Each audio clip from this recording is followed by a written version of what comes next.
ఫిరాయింపుల అంశంలో దానంకు సంబంధించి స్పీకర్ తీర్పును సవాల్ చేస్తూ బీజేపీ ఎమ్మెల్యే ఏలేటి వేసిన పిటిషన్పై తెలంగాణ హైకోర్టులో ఇవాళ విచారణ జరగనుంది. దానం నాగేందర్ పార్టీ మారలేదని స్పీకర్ ఇచ్చిన క్లీన్ చిట్ రాజ్యాంగ విరుద్ధమని తన పిటిషన్లో ఏలేటి పేర్కొన్నారు. గత సాధారణ ఎన్నికల్లో బీఆర్ఎస్ పార్టీ తరపున ఖైరతాబాద్ నుంచి గెలుపొందిన దానం నాగేందర్ ఆ తర్వాత అధికార కాంగ్రెస్ పార్టీలో చేరారు. కాంగ్రెస్ కండువా కప్పుకోవడమే కాకుండా సికింద్రాబాద్ పార్లమెంట్ నియోజకవర్గం నుంచి కాంగ్రెస్ అభ్యర్థిగా ఎంపీ ఎన్నికల్లో కూడా పోటీ చేశారు. బీఆర్ఎస్ బీ ఫామ్ ద్వారా గెలిచి మరో పార్టీలోకి వెళ్లినందున ఆయనపై అనర్హత వేటు వేయాలని ఏలేటి మహేశ్వర్ రెడ్డి గతంలోనే స్పీకర్కు ఫిర్యాదు చేశారు. ఫిరాయింపు ఆరోపణలు ఎదుర్కొంటున్న 10 మంది ఎమ్మెల్యేల అనర్హత పిటిషన్పై విచారణ జరిపిన స్పీకర్ దానం నాగేందర్ అసలు పార్టీ మారలేదని, ఆయనపై వచ్చిన ఆరోపణల్లో వాస్తవం లేదని క్లీన్ చిట్ ఇచ్చారు. బహిరంగంగానే పార్టీ మారిన వ్యక్తికి స్పీకర్ ఇలాంటి తీర్పు ఇవ్వడాన్ని సవాల్ చేస్తూ ఏలేటి మహేశ్వర్ రెడ్డి హైకోర్టును ఆశ్రయించారు.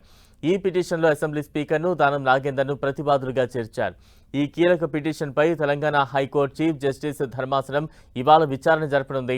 ఈ విచారణలో పిటిషనర్ తరపున, స్పీకర్ తరపున, దానం నాగేందర్ తరపు న్యాయవాదులు తమ వాదనలు వినిపించనున్నారు. స్పీకర్ నిర్ణయంపై కోర్టు ఎలా స్పందిస్తుందోననే రాజకీయ వర్గాల్లో ఉత్కంఠ నెలకొంది.